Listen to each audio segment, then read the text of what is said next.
Assalamu alaikum, hurmatly mekendештер. Мен азыр камераны даярдап алайын. Анан кийин пикир алмашуу, сүйлөшүүдү баштайбыз. Эмне үчүн кеч чыгып атам? Анын себебин билесиздер. Биздин сыртта жүргөн мекендештерибиз бул убакта жумуштан үйгө келген убактысы болот. Ошондуктан достор, үнүм кандай болуп атат, ошол боюнча дагы маалымат берип койсоңор мен силерге. Ушундай бир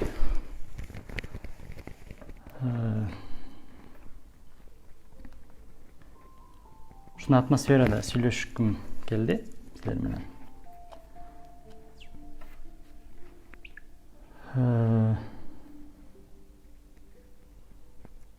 Мен бир аз камераны көтөрөт окшойм достор. Бир аз туура эмес туруп калыптыр.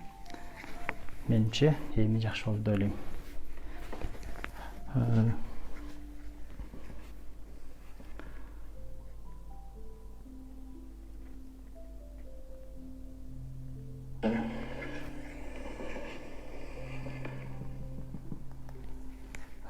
Ассаламу алейкум, урматтуу мекендештер. Сиздер менен бүгүн ассаламу алейкум. Ушундай бир атмосферада, ушундай бир башкачараак эфир кылганга аракет кылып атам. Сиздер менен кеңири сүйлөшүп, мындайча айтканда кеңири баарлашканга. Ошондуктан достор, мүмкүн болсо бөлүшүп коюңуздар группаларга, башкаларга.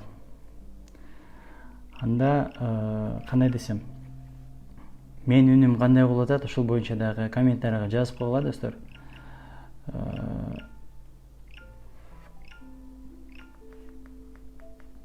Үнүм жакшы болуп атса, жөн эле жазбай деле палец вверх кылып койсоңор, мындай класс деп коебуз го.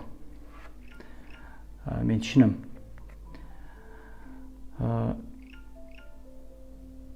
Эмне үчүн кечинде эфир кылып атабыз? Кудай буйрса, эртең 29 август Москва шаарында аябай чоң бир кече өтүп атат. Ошол боюнча дагы мен силер менен ой бөлүшкүм келди. Урматтуу биздин сыртта иштеп жүргөн мекендештер, Москва шаарында эртең 29-нда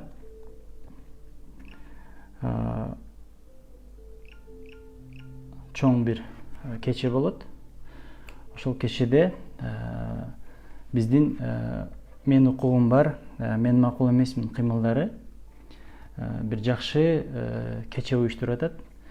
Ошого сиздердин көпчүлүгүңүздөрдүн баардыгыңыздардын ким убактысы болсо барып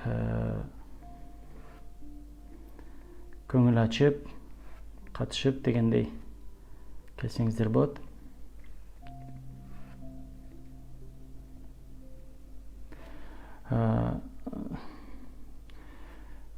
Космостун угу батып аңгырап дейт. Анда достор, мен бир аз катуу кылып атса үндү азайтканга аракет кылайын. Сиздерге ыңгайсыз жаратышы мүмкүн. Менимче азыр жакшы болуп калды болуш керек.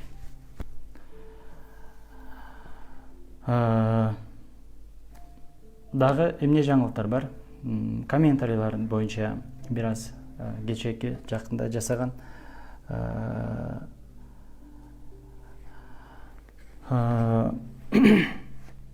комментарийларда бир аз чогултуп, аларга да жооп бергим келип турат. Бир канча мага чалуулар, мен көпчүлүгүнү айттым. биз личкада сүйлөшөлү, бул жерде комментарийде жана башкаларда биз бири бирибиз менен кайма кайчы айтышпайлы деп. Эфир бүткөндөн кийин эле, мен өзүм эфирим бүткөндөн кийин эле мага чалуулар келди. Эми билесиздер кимдерден чалуулар болду. Бирок мындай түшүнүктүү, бир жакшынакай бизде сыртта иштеп жүргөн мекендештер менен мен сүйлөштүм. Аларда дагы түшүнбөгөн, мындай билбеген информациялар, маалыматтар бар экен. Ошондуктан ушундай болуп калды. Мен аларга түшүндүрүп айттым. Бири-бирибизди түшүндүк. Андан дагы бир Ысык көлдөн бир Эрмак деген бирөө менен комментарий жазышкандан мен атың сен Эрмак эмес, туура жазып койсоң болот эле деп айткандан ал өзүнүн атыны туура Эрмек экен. Өзүмдүн атым Эрмек болгондуктан менин мурдакы Facebook баракчамды блоктоп койгондуктан мен Эрмак деп жазып койдум деди. Ал боюнча дагы кыскасы ал мен фейк эмесмин деп жооп берди. Ал боюнча сүйлөштүк. Дагы эми ылдый төмөн сөздөр да болду башкалар менен. Аларды мен сиздерге баарын айтпай эле коеюн. Кыскасы биз бири-бирибизди жакшы түшүндүк. Мындайча айтканда, бири-бирибиз менен мындай келишпестик алардын өзүнүн сөздөрүнөн мага мындай катуу тийди дегендерди мен баарына түшүндүрдүм. Ошондой достор. Эми комментарийлерди бир аз окуп коеюн достор. Ассаламу алейкум дейт Азамат Муратбеков. Валейкум ассалам. Звук жакшы дейт. Рахмат. Абаз Зулпуев. Валейкум ассалам. Үнүн окудум. Валейкум ассалам. Недовольныйлардын жыйналышы өткөрөйүн деп атабы төңкөрүш кылабыз деп дейт Расул Абиев деп. Кечээки күндө эле ошол комментарий жазып аткандардын бири Расул Абиев. Недовольныйлар кимдер болушу мүмкүн? Конкреттүү айтсаңыздар, недовольныйлар азыркы бул күндө, азыркы Кыргызстандын кырдаалында өзүңүздөр көрүп атасыздар, канча миңдеген адамдар баардыгы недовольныйлар. Көчөдө чык, көчөдө сура, сүйлөш, баары недовольный. Себеби эмнеде? Аны баарыбыз жакшы билебиз. Ошондуктан Расул Абиев, биз баарыбыз жашообузга довольный элебиз. Биз жашообуздун өзүбүзгө жетишерлүү, бийлик жана башкалар бизге эч андай керек эмес, керек да болгон эмес. Бийликти эч ким талашкан жок. Ошондуктан недовольныйлар эмес, ошол жакта кылып жүргөн иштерини алар кылып жатат. Ошолордун чогулушу. Ал чогулушка ушул күндө бийликтин адамдары дагы болуп турган мурдакы мекенчил партиясынын мекенчил кыймылынын адамдары да барып жүргөн, балдары да барып жүргөн. Бирок азыркы күндө алар дагы эле ошол активдүү иштерин жасап жүрүшөт. Бирок ортодон чыга калгандар бүгүнкү күндө мындайча айтканда подкаблучник болуп жүрөт. Аларды мен чала мекенчилдер деп айтам. Таза мекенчилдер бар болчу, таза мекенчилдер ошол боюнча кылат биз үчүн.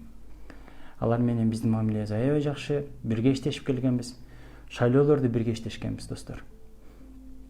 Анчалык эми мындайча айтканда неме кылбай эле коелу, майдаланбай эле коелу. Бул жакта бирөө аябай жакшы жазат, майдаланбай сүйлөңүз деп. Макул, мен майдаланбайын. Бүтүн Кыргызстан ага чейинкиси Ачон базар дейт. Бактыгүл Мундузова. Салам Мирлан дейт. Валейкум ассалам эжеке. Кепка фирменныйбы дейт. Ооба, кепка фирменный. Бул кепка мурда эле кийчүмүн. Бүтүн Кыргызстан шайлоого катышабы дейт. Кудай буйруса өздөрү чогулуп сүйлөшүшөр. Мен оюм, ниетим мындай билдирип айта албайм, себеп дегенде бүгүн эртең эмне болот билбейбиз. Партиянын төрагасы өзү билет аны. Бирок мен мындайча айтып коеюн, катышат сөзсүз түрдө. Мен бул жеке оюм, катышыш керек. Бул жалгыздан жалгыз жабада калган эң күчтүү саясий партиясы, азыр оппозицияда жүргөн, ушул күндө да оппозиция болуп калып келген бул Бүтүн Кыргызстан партиясы. Былтыр билесиздер 2020 жылы жалгыз бир тыйын коротпой өткөн партиялардын бири. Жалгыз бир партия деп коелу.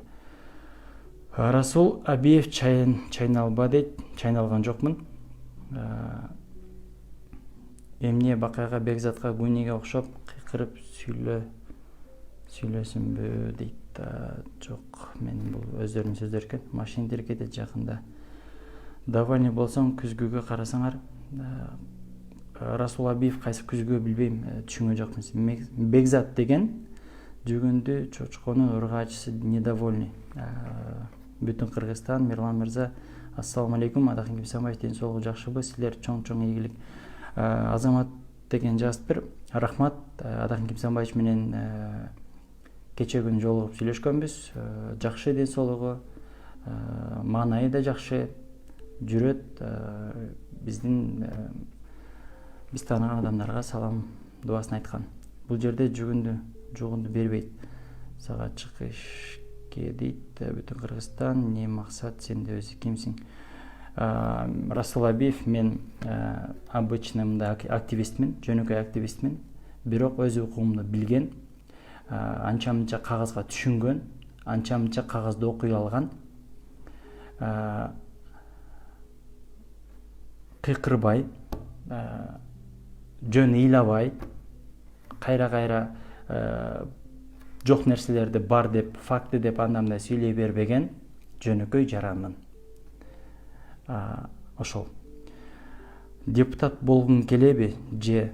Расул Абиев 2-3 жолу, 5 жолу ушул социалдык тармактардан чыгып койгон мекендештерди бардыгын эле сен депутат болушуң керек деп, активисттердин бардыгын сен депутат болушуң керек деп, 1-2 жердеге жумуш кылып койсо эле сен депутат болушуң керек деген сөздөрдү качан токтотобуз? Качан токтотобуз? Ооба, эл үчүн жардам берүү үчүн мен даярмын. Бирок депутат болуудан эмес да. Депутат болбой туруп дагы жардам берсек болот да. Бирок ооба, депутат болуу көпчүлүгүнүн максаты. Көпчүлүк аны каалайт. Бирок ал жерде, андай жерде кандай тозоктор бар экен, кандай жумуштар бар экен, кандай иштер бар экен, кандай элдин сага ишеними болгондо, канчалык эл сага ишенип турганда, анан мындай статусуң көтөрүлүп, өзүңдүн кыргыз элине сен эмне колуңдан жардам келет деген суроого жооп бере алгандан кийин гана депутат болуу, бул кыргыздар үчүн азыр бир чоң маселе деп ойлойм да. Депутат болуу бизнесмендер үчүн, бандиттер үчүн, подхалимдер үчүн, кээ бирки журналисттер мындай мактап, жактап койгондор үчүн, алар үчүн оңой болушу мүмкүн. Бирок ар намустуу, артында бир адамдары, колдоочулары турса дагы, колдоочулары 2-3 адам эле кол чаап, сен депутат болушуң керек деп көкөлөтүү ийгендерден ушул күнгө келип отурабыз азыр биз. Бирок алардан айырмаланып биз, сен депутат болушуң керек дегендерди биз угуп келатабыз. Бирок ал депутат болууга дагы бизге өсүү, ички деңгээлибиз. Мен өзүмдү айтамын. Мен дагы даяр эмесмин деп айтамын. Даярданыш керек. Депутат болуу үчүн даяр болуш керек. Элдин соккусу, элдин кайгысы, элдин талабы, ошолордун бардыгына татыктуу болуш керек депутат болуш үчүн. Оюн эмес депутат болуш үчүн. Мен убагында депутат болуп иштегем. Айылдык деңгээлде. Мен эң кичке депутат болуп иштегемин. Эң жашымда. 2011-2014 жылдары. Мен депутат эмне экенин мен башымдан өткөзгөнмүн. Ал убакта ошол жогорку кеңеш жана айылдык кеңеш экили депутат статус бар болчу. Азыр деле ошондой, бирок мен өткөздүм да башымдан. А бул жогорку деңгээл. Эмне үчүн ушундайларды токтотпойбуз? Фейсбуктан, соц тармактардан 5-6 жолу кыйкырып коюп туруп эле депутат болуу бул оңой деп ойлойсуңарбы? Кечирип койгула.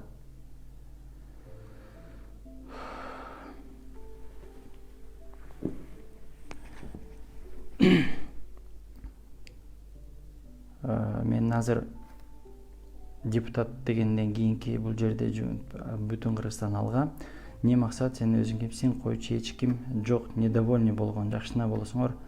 Депутат болгум келеби же жок, буга жооп бердим. Мадумаров, биз сиз менен рахмат. Рома Анарбаев, мен аны жеткизип коем буюрса. Аллах ыраазы болсун. Эл силер менен. Алга Мадумаров, биз колдойбуз сизди дайым. Бирге болосуң күнү түнү. Расул Абиев, ковидтен жаман адамдарсыңар. Акмырза Осмоналиев, бираз туура мындай сөзүңүзгө кошулам. Укугуңду ким бузуп атат ошондо? Эми сөздүн маанисин сиздер түшүнбөйт экенсиңер, ачык эле. Бир аз эркек болчу, катындан айырман калыптыр, жакпаса корбу. Алибек Асланбеков, элге жардамды эмне төңкөрүш менен кыласыңбы ошондо?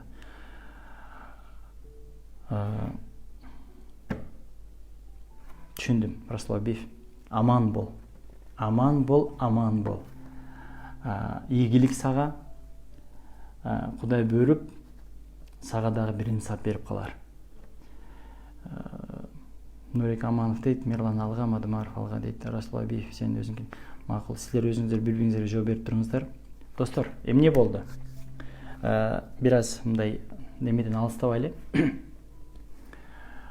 Ош шаарында мэрди дайындашты. Мэр дайындалды. Мэр шайландыбы же дайындалдыбы? Кандай деп ойлойсуздар? Мэр дайындалды.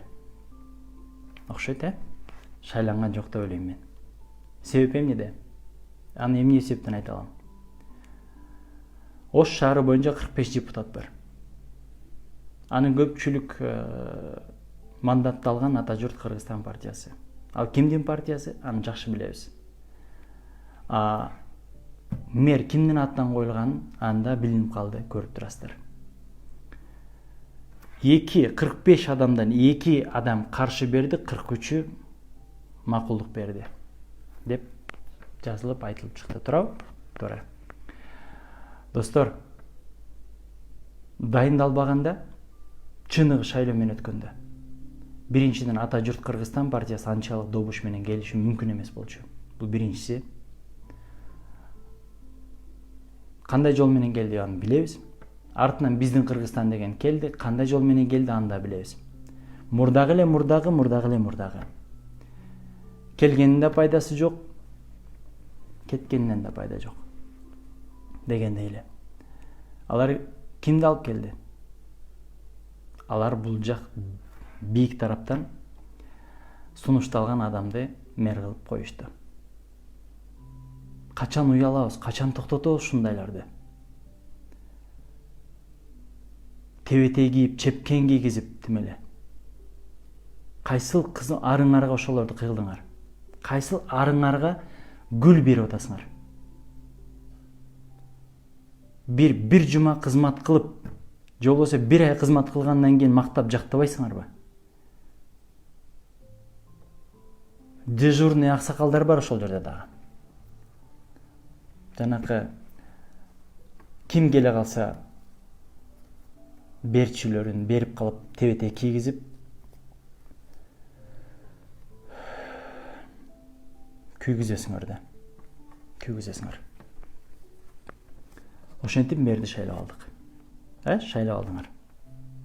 Качан кыйратат ал? Мурда кыйратпаган эми кыйратабы экен? Мэрде кеп эмес. Кол алдында иштегендерде. Жана Патхалиндерде, жана ошол шайлоого катышып депутат болуп келген депутаттарда. Бүт бардык ошолордо. Ошолор кылчын ошолор кылат. Чогу бир казанда кайнашат эми.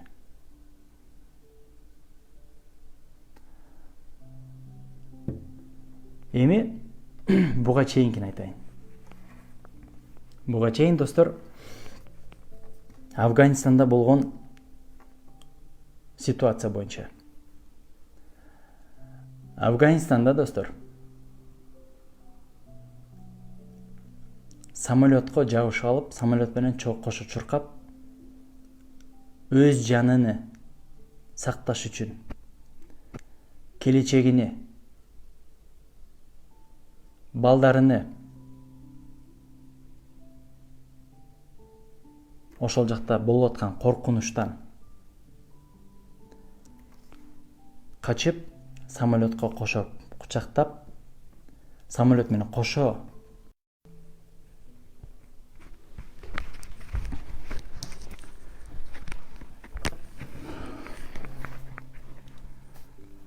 ошол самолетто болгон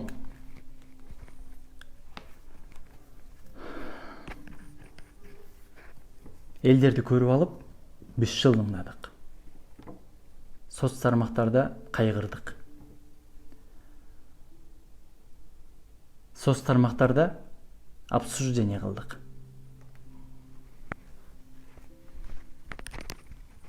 Эми мен кечеки 5-6 ай мурдагы болгон окуяга кайрылайын.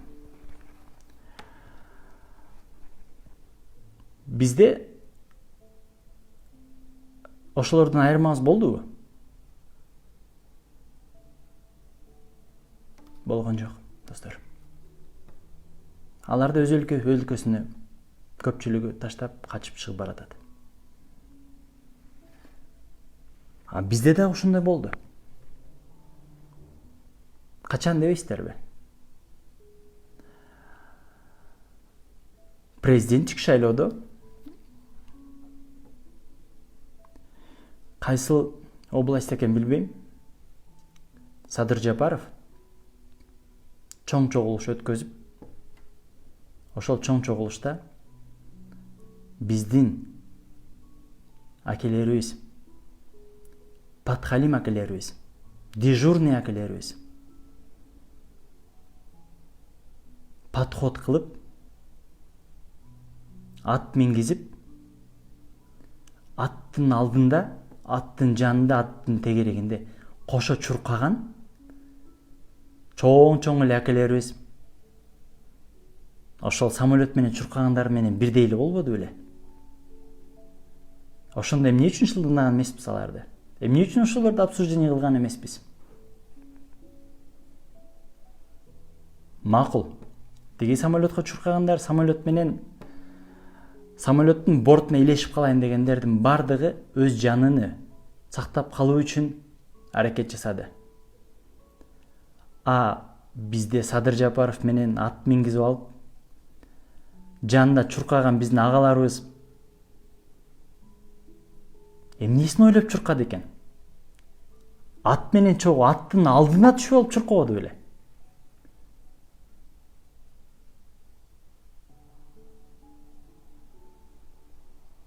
Бир эле нерсе. Афгандар өздөрүнүн жаныны сактап калуу үчүн самолетко чуркаса, самолет менен артынан бортко илешем деп. А биздин акелерибиз ошол ат мингизген, ат менен кошо чуркап, аттын алдында атка жеткизбей чуркап жүргөндө биздин агаларыбыз эртең бизге жумуш берип калар бекен. Эртең бизди илештирип калар бекен. Иш орун берип калса, же болбосо иш оруну сактап калуу үчүн чуркашты. Өздөрүнүн креслосун сактап калуу үчүн чуркашты кээбиркилери.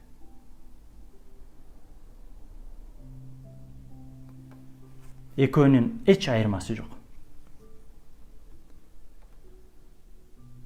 Ушундай достор. Бул жака комментарийлерге бир аз дагы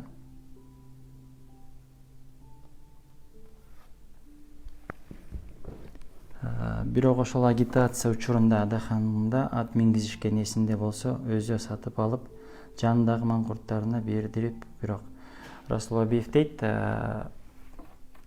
атты ким берген билем. кимдер чогултуп алып бергенин билебиз, жакшы билебиз. Кааласаңыз ошол адамдын мен сизге номерин жазып бул жака таштап коем. Ошон үчүн аман болгула. До концалар аман болгула. До конца деген сөздү жазмайынча силерде, мен силерди ошол сөз менен атаган. До конца деген сөздү туура жазууну үйрөнгөнгө чейин силерди айта берем, дей берем.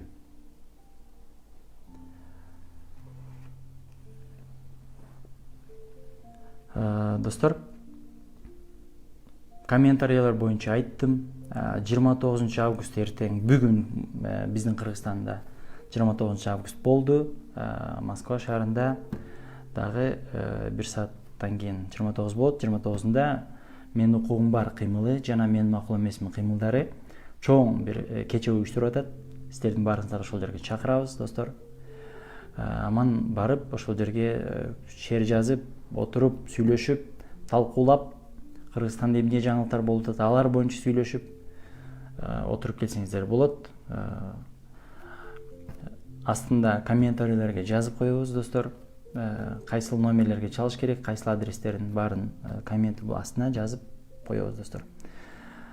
Бүгүн, достор, мындай болду. Бишкекте көрдүңүздөр мэриянын илген баннерин. Урматтуу Бишкек шаарынын мэри, урматтуу кол алдында иштеген адамдар, урматтуу депутаттар. Кечеки шаардык кеңештин шайлоосунда суп-сулуу болуп, фотошоп менен жасалган сүрөттөрүңөрдү чык этип ийилгизип койгон жериңерге ошол баннерди 3 күнгө илдирип кое албадыңарбы? Ошол баннерди 3 күнгө илдирип кое албадыңарбы? Шайлоо болгондо басканга жер таппай калып, түрмө-түр агитационный баннерлериңер илинет. Анан илген баннериңер ошолбу? Уялбайт белеңер. Ал бир чети. Андай маселелер толгон токой. Ошон үчүн, достор, кайдыгер болбой.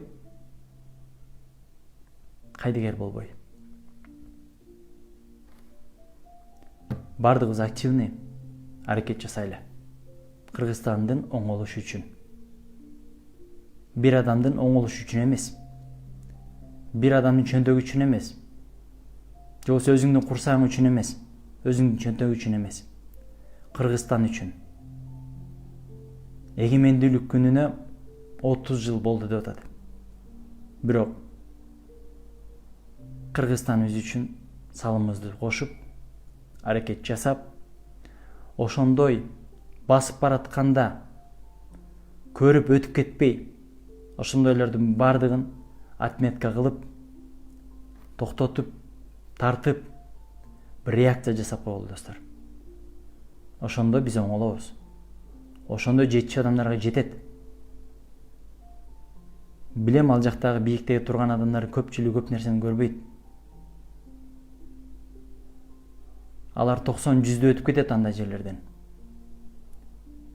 Бирок карапайым калк, сиз, биз баарыбыз ошол жерден өтүп атабыз да, көрүп атабыз да алдын баарын. Ошон үчүн, достор, кайдыгер болбоңуздар.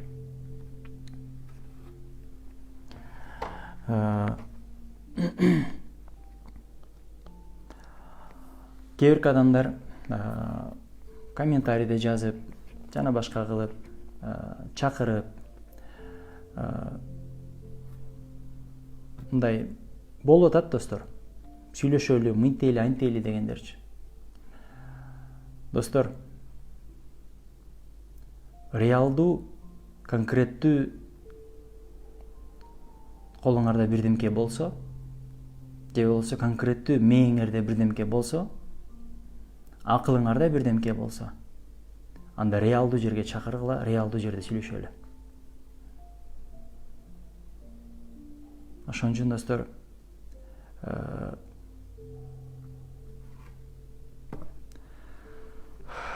комментарийлерге көп көңүл бурсам, комментарий менен гана отуруп калам достор. Ошон үчүн комментарийди көп мындай реалдуу жерлерин окуп жооп бергенге аракет кылайын. Анан достор, эмне болду дагы? Садыр Жапаров Баткенге барды. Ооба. Кандай барды, кандай келди көрдүк, көрүп турабыз. Урматтуу дежурныйлар, урматтуу подход кылган адамдар, жактануунун жолун башка жака өзгөрткүлө. Соц тармактарда жалган жалаа менен Садыр Жапаровдун авторитетин көтөрүп кое албайсыздар. Соц тармактарда жазып атасыздар, Садыр Жапаров мектептин ачылышын кылды, мектепти курдуруп берди деп жазып атасыздар. Көзүңөрдү чоңураак ачып карагыла. Маалыматты тактап алып жазгыла. Ал мектеп күйгөндө биз ошол жерге барып түз эфир тартып бергенбиз, ошол мектепке. Мектептин акыбалында. Ошол күйгөн убакта мен могул баракчамды артынан карап карасаңыздар, ошол мектептин турган сөөлөкөтүн көрөсүздөр. Ал жөн гана талкаланып, айнектери талкаланган, полдору талкаланган, ичиндеги инвентарлар, стол, стулдар талкаланган. Бирок калгандар бар ордунда болгон. Ал жөн гана ремонт болду достор. Жазат десе эле жаза бербей, маалымат берет десе эле бере бербей, урматтуу дежурныйлар, дагы кайталайм, урматсыз дежурныйлар, токтоткула элдин башын айлантканды. Маалыматты так жазгыла. Маалыматты боло турган кылып жазгыла. Дагы мен тааныган акелерим дагы бар. Кудай буйруса мынандай болот деп жазып кое берет. Бирок андай болот деген, андай асманга жеткен шаарлардын пландарыны, машиналардын, заводдордун курулуп бүткөндөрүнү, айланан ал машина завод, ал жөн гана бир кишинин сборка, чогултуучу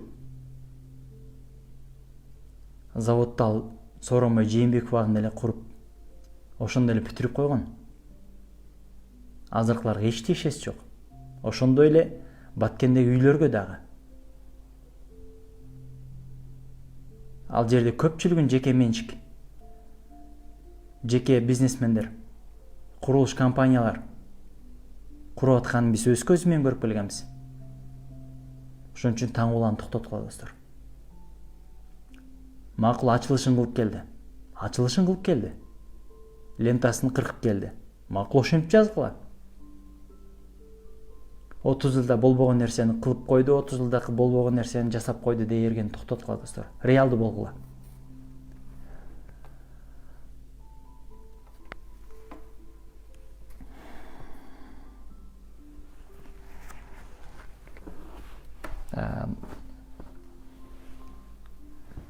Бул жерде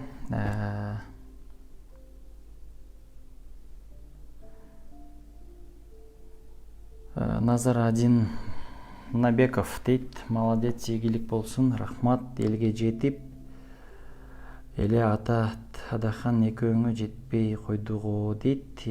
Нурбек Адилов дейт. Бирок эмне жөнүндө сөз болуп атат билбейм. Бирок Нурбек Адилов бул жерде Кыргызстанды силер точно оңдой албайсыңар дейт. Нурбек Адилов, Кыргызстанды оңдойбуз деп булардан бийлик талашкан жокпуз биз. Бийлик буйрусун. Бирок реалдуу болгула деп атамын. Реал фанатизмдин дагы мындай эбичеби болот. Айланайын. Айтат десе эле айта бересиңерби? Шакал ит болот десе эле болот деп кол чаба бересиңерби?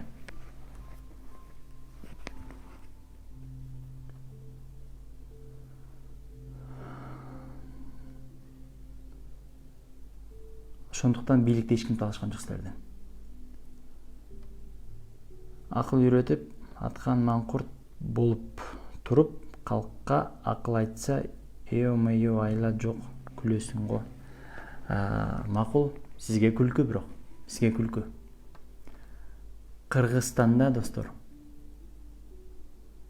бүт кымбаттап кетти. Комментарийде жазып атасыздар. Башка өлкөлөрдө да кымбаттап атпайбы деп. Кайсыл өлкөлөрдө кымбаттап атат? И канча эсе кымбаттап атат? Анализдеп көрбөйсүңөрбү?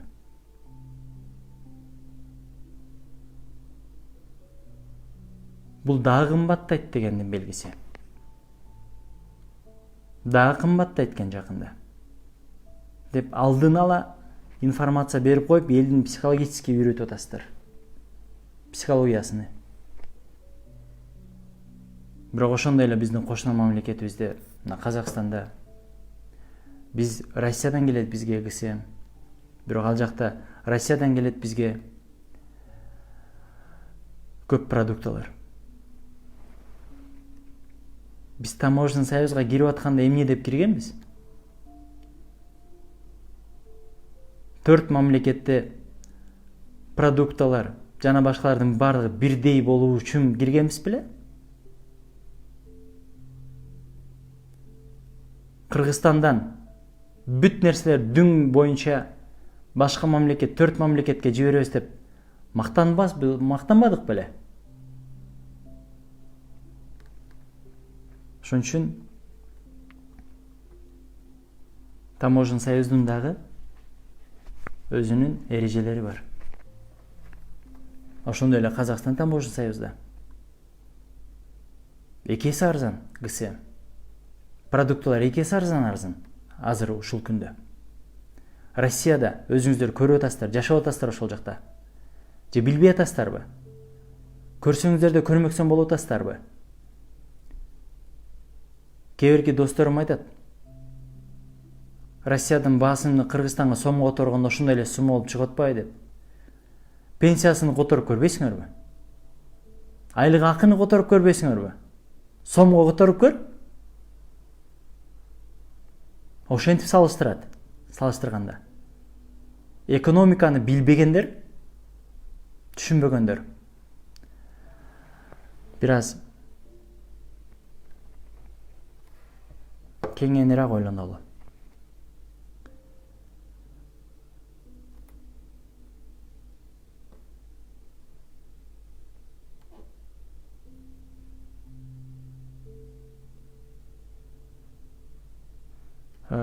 Курдуруп берди деп эл айтып атса, билбей айтып атат.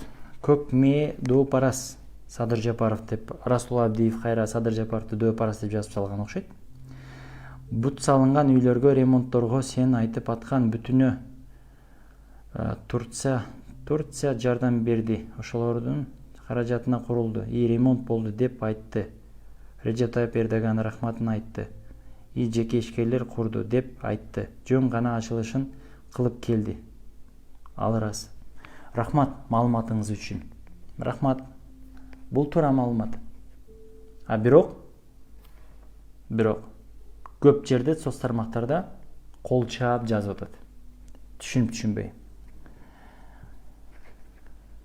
Мыктыбек Ажубаев дейт, зектер кайра чыккан жерине кирет, адахан президент болсо дейт. Аны убакыт көрсөт, достор. Дакансалар эмес, дакансалар сабатсыздар өзүнүн написисине алы жетпеген жолун жаланды, бирөөнүн каралап чындыкты айтканды беттен аласыңар фейктер. Туура, достор. Туура, ушундай.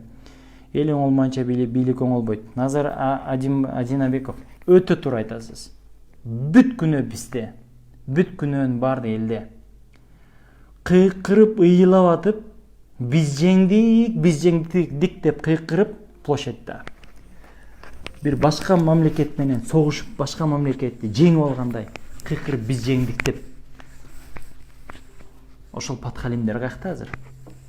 Ийиндерине кирип кетти го.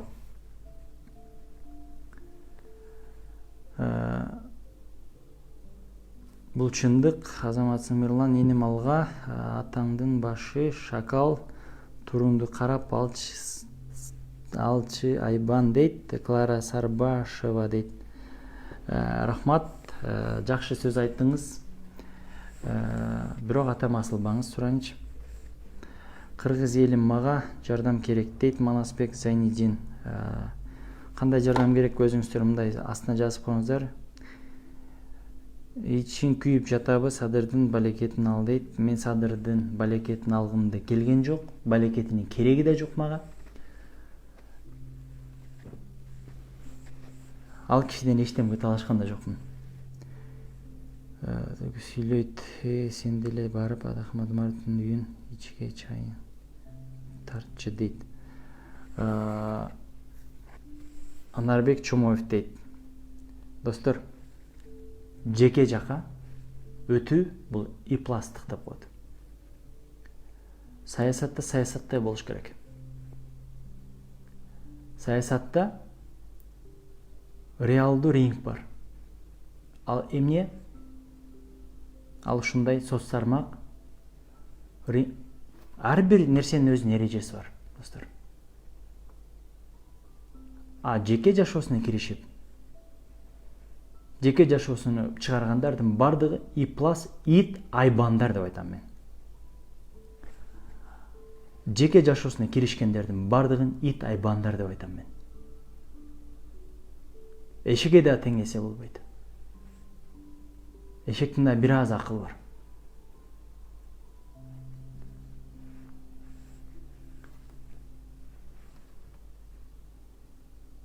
Анчалык түшпөлү чылдыйга, достор. Саясаттын өзүнүн эрежеси бар. Ал өзүңдүн ичинде болгон куртуңду, жеке жагыны өзүң чыгарып,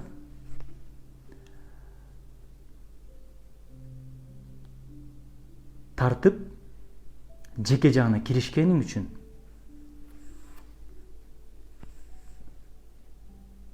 ошолордун бардыгы, дагы бир жолу кайталайм, ит, айбандар деп айтам мен. Айбандар деп айтам.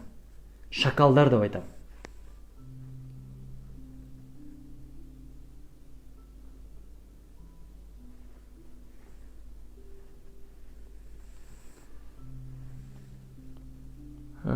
Достор, ошон үчүн жеке жакка киришүү. Качан көрдүңүздөр Садыр Жапаровдун жеке жагына киришкенбиз? Мен киришкенимди, мисалы. Качан көрдүңүздөр реалдуу саясатчылар жеке жагына асылганын? Ошондой эле башка саясатчыларды айтайлы.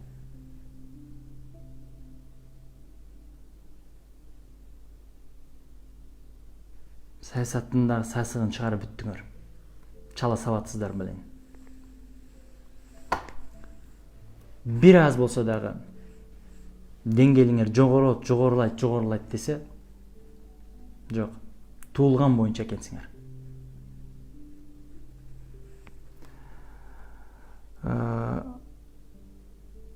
Самат Аканов дейт, так, канчык ити салчы дейт. Муратов мага жаздыбы, жегимге жазды билбейм. Алга Аллахым колдосун. Эң туура адилеттүү сөздөрдү айтып жатасыз дейт. Сен урук алып алган эмессиңби, Самат Аканов деп жазыптыр. Бирок билбейм, түшүнбөдүм, эмне жөнүндө жазып атат. Же уйкусунан тура калып эле жазып атат, билбейм, же бирөөгө комментарий жазып атат, билбейм, түшүнбөдүм, достор. Молодец Мирлан, алга Мадумаров, бүтүн Кыргызстан менен бирге дейт. Сен ушундай көбүрөөк чыгып тур. Жылдыз Жолдошова да чындыкты айтты. Ооба, Жылдыз Жолдошова чындыкты айтты. Бирок, достор, но деген жери бар.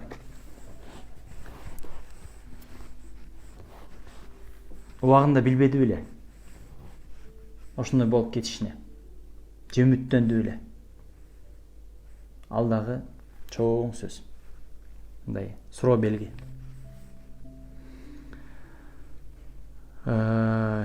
Клара Сарбашева дейт, падышабыз болушунча аракет кылып жатат, бирок жакындагылар туура эмес кеңеш берип жатат го дейм. Замирбек Сейитказиев, мен сизге өтө ушул сөзүңүзгө кошулам. аракет жасап атышы мүмкүн. Бирок жанына курчап алгандар жанга түртөт. Жеке түртүнат. Ошол жанында подхалимдер мурдакы эле башка Жээнбековго, Атамбаевго кызмат кылып келгендер азыр ушул инсанга кызмат кылып атышат. Ошолор түбүнө жетиши мүмкүн. Бирок падышанын дагы өзү бир аз акыл жүрүп, ойлонуп, акыл калчап, ошондой нерсеге кабыл болуп калбайын деген нерсени азыртан аракет жасаса болобу? Болот. Болотабы аракет? Жок, достор. Болгон жок. Аракет болуп атышы мүмкүн. Только пиар. Только сүрөт, только видео.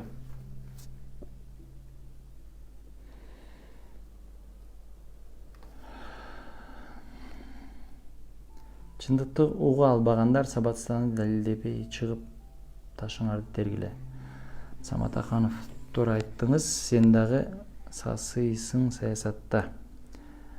Сасышы мүмкүн, бирок реалдуураак, бир аз реалдуураак. Октябрдагы шайлоодо 80% эл сатылып келди. Эми ошол келечегин сатып келген элге жараша бийлигин берүүдө жараткан элдин өзүндө күнөө. Туура, өзүндө күнөө. Мен аны айтып келем дайыма. Сатылган эл бизбиз. Сатылдык. Добушубузду саттык. Бирок ошол сатылган добушубузду 100 эсе кылып биз төлөп кайра берип атабыз. Ошол эле бизнесмендерге, ошол эле шылуундарга, алдамчыларга. Эрик Кейжи дейт, Сакенин айлампаш кылычты жанындагы Акылбек Жапаровго окшогондор. Кимис экенин билбейм, бирок Садыр Жапаров дагы мындай реалдуу адамдарды иштетип аткандыр. Көз жеткен адамдар менен иштешип аткандыр. Бирок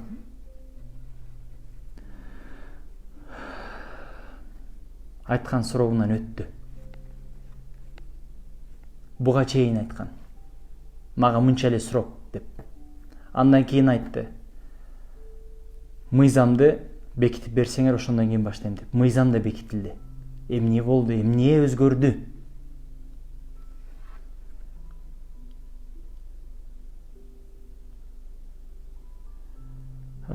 Бекзатка жооп бербейсиңби дейт. Мирлан Камчыбеков дейт. Бекзат деген ким? Бекзат деген ким ал? Ким ал? Бекзат деген ким?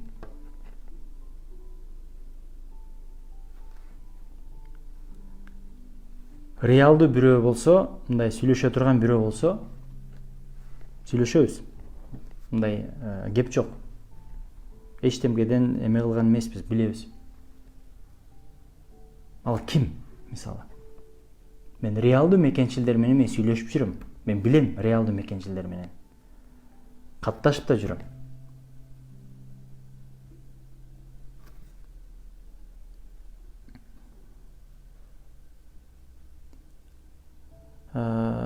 Абди Байит Төлөбаев дейт, жаңылганыңарды мойнуңарга аласыңарбы дейт. Эмне жаңылдык, кандай жаңылдык жазып койсоңуз мен сизге жооп берейин.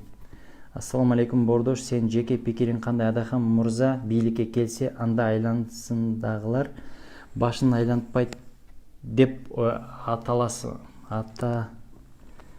айталасыңбы деп мындай туура неме ыйтамганы унутуп коюпсуз. Айталасыңбы дейт. Мындай достор. Кудай билет. Адахан Кимсанбаевич Кудай өзү колдоп президент болуп калса, бирок жанында жүргөндөр, азыркы жанында жүргөндөр көпчүлүгү ура деп кыйкырбайт.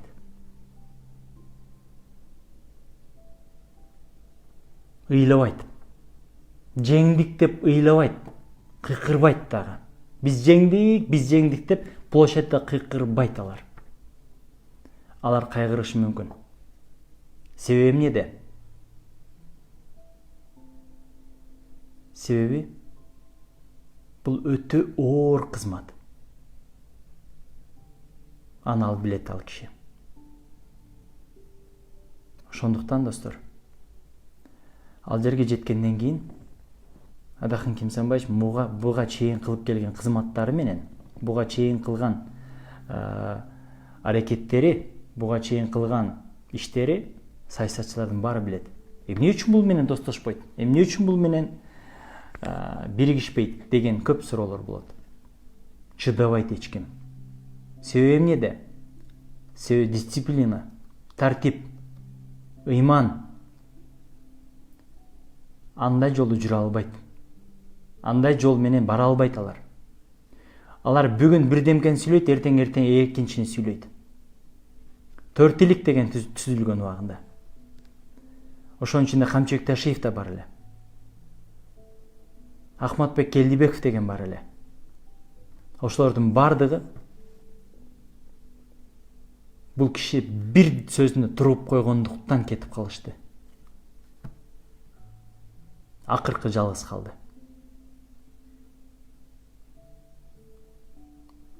Кече 4 октябрда дагы түзүлгөндөн кийинкиси Координационный совет жана башкалар түзүлгөндө дагы жалгыз мыйзамдуулукту, тартипти сактайбыз деп аракет жасаган Мадумаров жалгыз калды, калгандарды баары соодалашып кетти.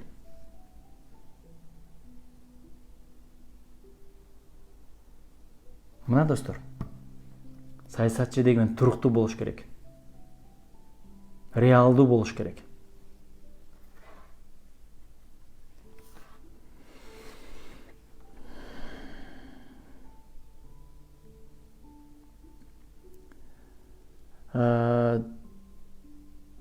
Жаңылгандар боюнча айттым. Мадумаров президент болуп калса, жашообуз өзгөрмөк дейт. Кудай буйруса, азыр да өзгөрүшүн каалайм мен. Жашообуздун азыр да өзгөрүшүн каалайм. Кыргызстаныбызга бир 10 миң деп койсо экен, Кудайым. Бирок баардык элден болуп атпайбы? Биз сатылып атпайбызбы? Биз күнөөгө өзүбүз батып атпайбызбы? Өзүбүздүн турмушубузду, өзүбүздүн жашообузду алдын ала 5 жылга 1000 сомго кесип берип коюп атпайбызбы? Ошолордун колуна каалаганыңды кыл, менин жашоом сеники деп колуна берип коюп атпайбызбы? Же калппы? Бирөөнүн кызматыңды сактап калам деп сатылдың. Бирөө 1000 сомго курсагым тоет деп сатылдың. Бирөө реалдуу үмүт кылбай сатылды. Аз гана пайыз ишенип шайлагандар. Аз, өтө аз.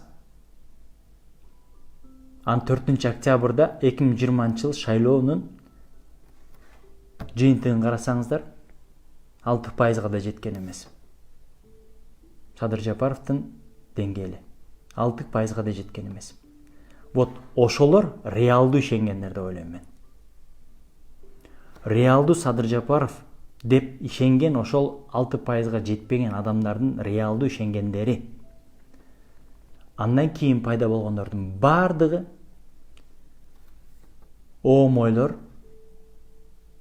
патхалимдер, жүгүндүкорлор, алдар көсөлөр, бизнесмендер, бизнесин 2 кылып коем дегендердин бардыгы ошолор.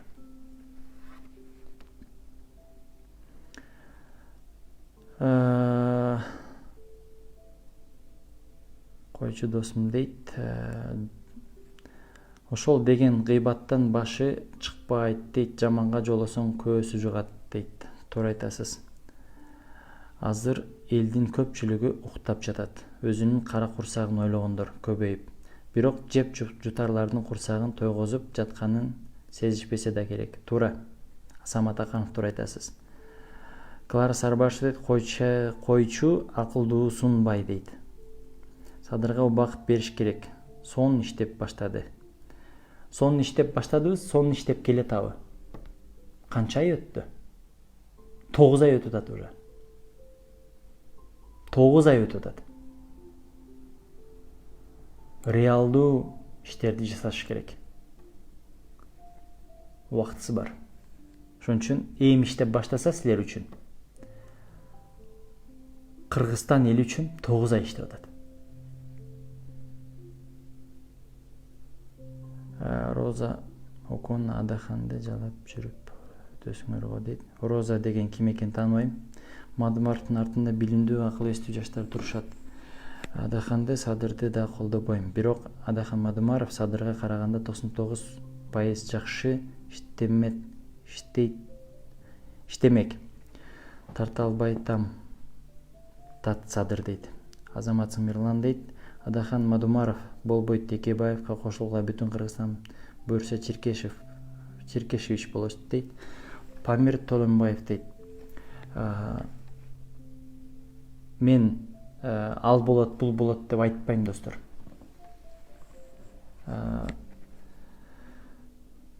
Күчтүү саясатчы Өмүрбек Черкешевич.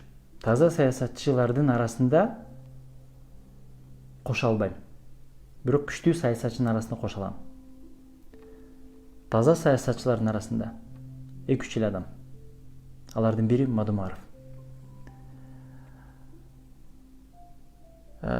Ак мырза Осмоналиев дейт. Садырга убакыт бергидей Сажиктен келди беле дейт.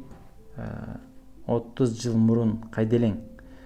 Аскат Ажакматов. Сиз менден улуусузбу, жашсызбы билбейм, бирок мен сизге мындай жооп берейин. 30 жыл мурда мен бала бакчада жүргөн бала элем. А сиз каякта элеңиз?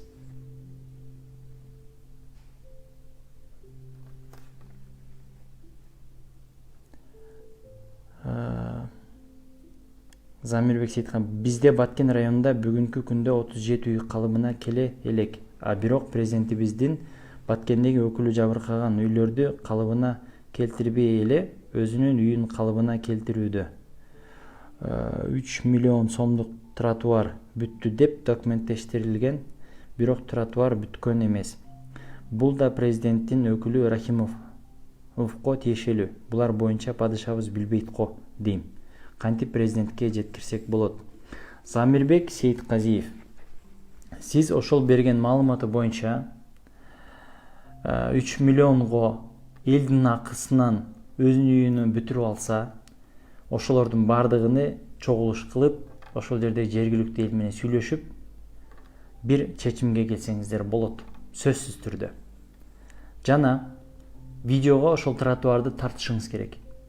Кайсыл жерге түшүш керек болчу ошол тротуар? Кайсыл жерге түшпөй калды? Ошолордун баарын тартып, соц тармактарга чыгарсаңыз, биз бөлүшүп, жеткичүү жерге жеткизебиз, айтчу жерге айтабыз. Ошондо бийликтеги адамдар угат, көрөт. Реалдуу ушундай болуш керек, достор. Аракет кылыңыздар.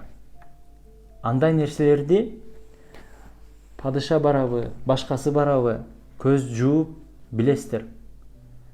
Жолдорду шыпырып, сонун кылып жиберип коюшат.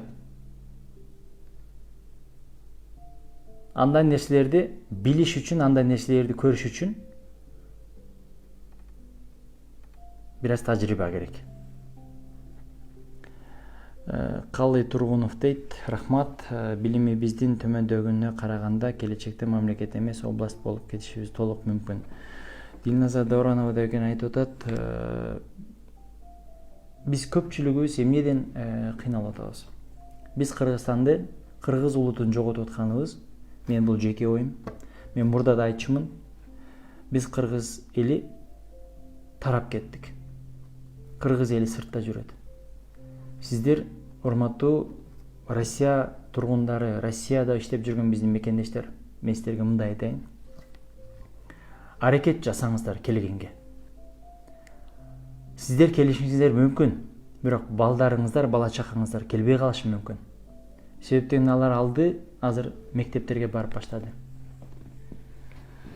Ошондуктан эртең кайтышыңыздар өтө оор болуп калат. Бирок Кыргызстанды силер жок, башка өлкө каптап баратат, аны көрүп атасыздар. Ошонун артынан кыргыз улуту жок болуп баратат. Кыргыз улуту жок болгондуктан, достор, башка өлкөгө мына Өзбекстан мамлекетине криминал иш козголгон, качып жүргөн, ушуга окшогон адамдарды ал жака посол кылып жөнөтөйүн деп атышат. Анын бардыгы биздин жоктугубуздан. Кыргыз тарап кеткендиктен. Кыргызстанга сен күйбөсөң, мен күйбөсөм. Ким күйөт анан?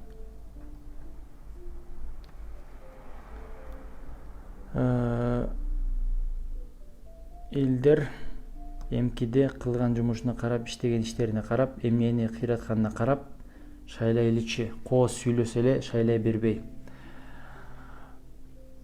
Туура, өтө туура, реалдуураак болуп, акчаны албаш керек, сатылбаш керек. Болду. Ошондой реалдуу адамдар келет. Мыктыбек Ажубаев дейт, Баткенде контрабанда токтобой, наоборот күч алып жатат. Мен бул сөзүңүзгө кошулам. Мага да маалымат жетип атат. Угуп атабыз, көрүп атабыз. Контрабанданын баарын кылгандар, ошол көрүп атасыздар кимдер экен. Ошонун бардыгы бийликте отурган адамдар. Ошонун баарын жасап аткандар. Көпчүлүк эле заправщиктер келип калбадыбы азыр? Бийликке. Бакай Манас дейт, кемпир абат эмне болду? Сактап калдыкпы? Же жарымын берип салдыкпы? Эмнеге ташыйып барганда дежурный адамдар жүрдү? Дежурный адамдар жүрөт сөзсүз түрдө. Кайерге барбасын болот алар. Алар атайын ошондой заказ кылат, айтат, приказды берет. Бирок реалдуу чогулуш болгон ал жерде, кемпир абаттын чогулушу. Мен Кудай буйруса аракет жасаймын.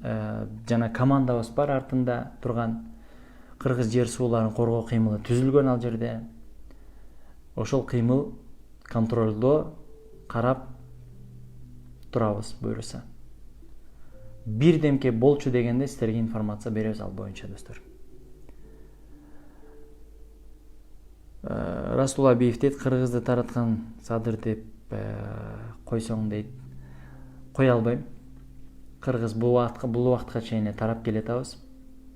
Булга Садыр Жапаровго келгенге чейин деле Жээнбеков, Атамбаевдер убагында деле кыйналып келишкен, тарап келишкен.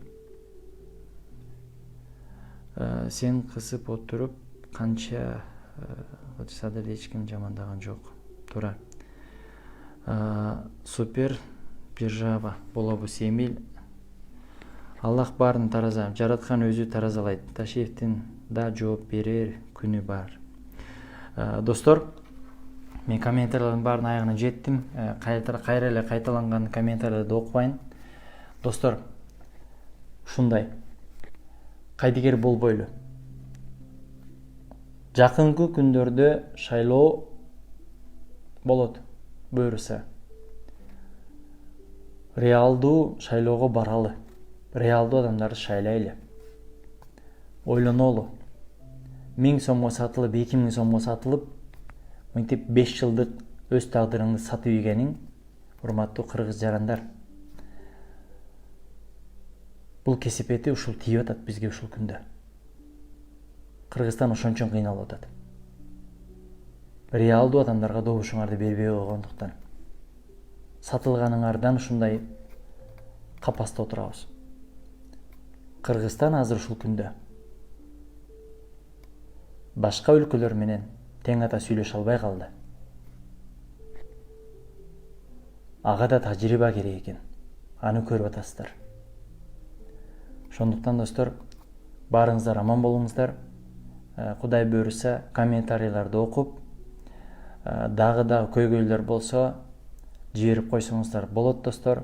Сиздер менен байланышып, бир аз болсо да колубуздан келишинче жардам беребиз, достор. Юридикалык компаниялар бар. Юристтер менен иштешебиз. Ар тараптуу колубуздан келишинче маалыматтарды берип, сиздерге жардамыбызды бергенге аракет жасайбыз. Ошондуктан достор, аман болуңуздар, баарыбызга ийгилик. Эртеңки келечегиңди ойлосоң, дос, кайдыгер болбо.